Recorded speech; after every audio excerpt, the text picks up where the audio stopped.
सुप्रभात देवियों और सज्जनों, मैं कर्नल सोफिया कुरैशी और मेरे साथ विंग कमांडर व्योमिका सिंह आज आपको 6 से 7 मई 2025 की रात 1:05 से 1:30 बजे के बीच भारतीय सशस्त्र बलों द्वारा अंजाम दिए गए ऑपरेशन सिंदूर के बारे में जानकारी देंगे। ऑपरेशन सिंदूर 22 अप्रैल को पहलगाम में हुए विभत्स आतंकवादी हमले के शिकार मासूम नागरिकों व उनके परिवारों को न्याय देने के लिए लॉन्च किया गया था। इस कार्रवाई में 9 टेररिस्ट कैंप्स को टारगेट किया गया और पूरी तरह से इसे बर्बाद किया गया। पाकिस्तान में पिछले 3 दशकों से टेरर इंफ्रास्ट्रक्चर का निर्माण हो रहा है। इसमें recruitment, indoctrination centres, training areas व लॉन्च पैड शामिल थे, जो पाकिस्तान और पाक अधिकृत जम्मू कश्मीर POJK दोनों में फैले हैं। Operation Sindoor was launched by Indian Armed Forces to deliver justice to the victims of Pahalgam terror attack and their families. 9 terrorist camps were targeted and successfully destroyed. Over the last 3 decades, Pakistan has systematically built terror infrastructure. It is a complex web of recruitment and indoctrination centers, training areas for initial and refresher courses, and launch pads for handlers. These camps are located both in Pakistan as well as Pakistan occupied Jammu and Kashmir areas. Some of the well-known training camps are located, as you can see on the screen. They are distributed from Savai Nala in the north, counting to approximately 21, ending at Bhagalpur to the south.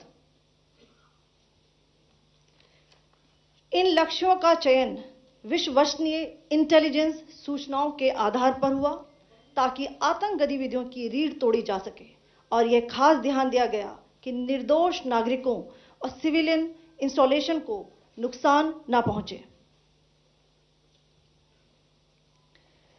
The selection of these targets for Operation Sindoor was based on credible intelligence inputs and role of these facilities in perpetrating the terror activities.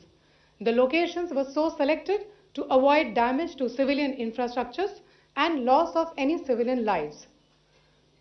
This was done with due diligence, and the camps selected for targeting and their engagement will now be shown to you one by one.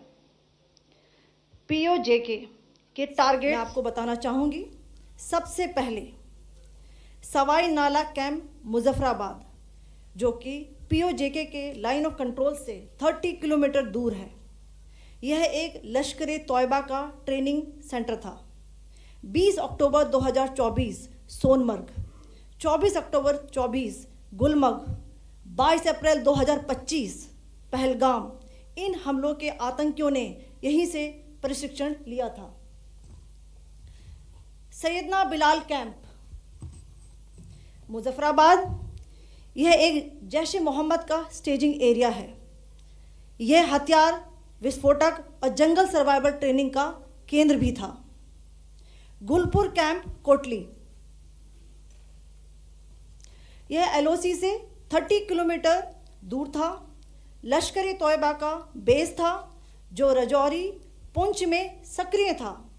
20 अप्रैल 2023 को पुंछ में और 9 जून 2024 को तीर्थ यात्रियों के बस हमले में यहीं से आतंकी को ट्रेन किया गया था।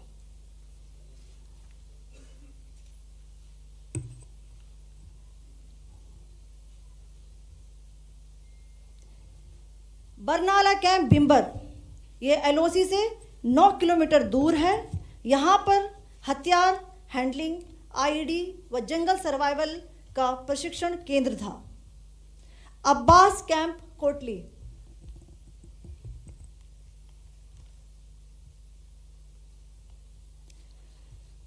यह LOC से 13 किलोमीटर दूर है। लश्कर तोयबा का फिदाइन यहाँ तैयार होता था। इसकी कैपेसिटी 15 टेररिस्ट को ट्रेन करने की थी।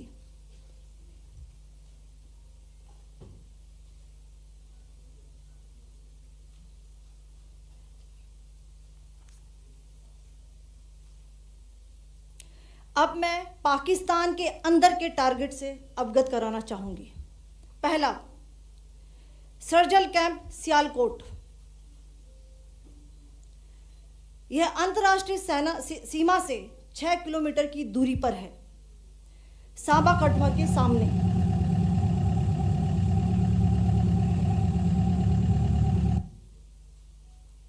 मार्च 2025 में जम्मू एंड कश्मीर पुलिस के 4 जवानों की जो हत्या की गई थी, उन आतंकवादियों को इसी जगह पर ट्रेन किया गया था।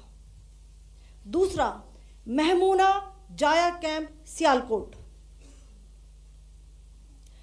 यह 18 से 12 किलोमीटर आईबी से दूर था।